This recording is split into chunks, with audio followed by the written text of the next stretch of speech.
Bonjour, bienvenue sur l'AERA TV, les rendez-vous RH. Aujourd'hui, nous parlerons de la rédaction de la lettre de licenciement et de ses motifs et nous accueillons pour ce faire Evelyne Philippon. Bonjour. En 2018, préciser les motifs de licenciement après sa notification est possible, et ce depuis l'ordonnance du 22 septembre 2017, relative donc à la prévisibilité, la sécurisation des relations de travail. Que doit-on retenir de cette possibilité? Premier point, toujours de la vigilance sur la rédaction des motifs du licenciement. Le nouveau dispositif offre un assouplissement, néanmoins demeure le principe selon lequel la lettre de licenciement fixe les limites du litige. La souplesse qui est introduite, c'est de permettre à l'employeur, que ce soit à l'initiative du salarié ou de sa propre initiative, de préciser les motifs du licenciement après la notification. En pratique, comment faire? Alors, deux hypothèses. Le salarié prend l'initiative de demander des précisions sur le motif de licenciement. Pour cela, il a 15 jours à partir du moment où il reçoit la lettre de licenciement.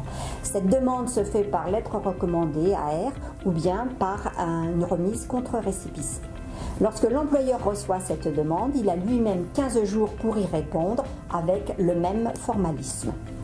Quel est l'intérêt pour le salarié?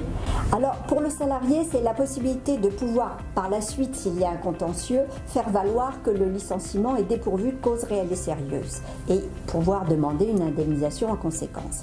En revanche, si le salarié n'a pas demandé la précision des motifs et que le juge vient ultérieurement dire qu'il y a seulement une insuffisance de motivation, eh bien, la réparation sera beaucoup moins importante pour le salarié parce qu'on considérera qu'il s'agit uniquement d'une irrégularité de forme qui ouvre droit à un mois de salaire, une indemnisation d'un mois de salaire au maximum. Et si l'initiative vient de l'employeur? Eh bien, l'employeur à ce moment-là dispose d'un même délai de 15 jours à compter de la réception de la demande du salarié pour préciser ses motifs avec le même formalisme. Quel est l'intérêt pour l'employeur? L'intérêt, c'est qu'il a ainsi une seconde chance pour sécuriser le motif du licenciement, notamment la cause réelle et sérieuse. Mais attention, il ne peut que préciser les motifs qu'il a déjà énoncés et non pas ajouter de nouveaux motifs à ceux qui sont déjà contenus dans la première lettre.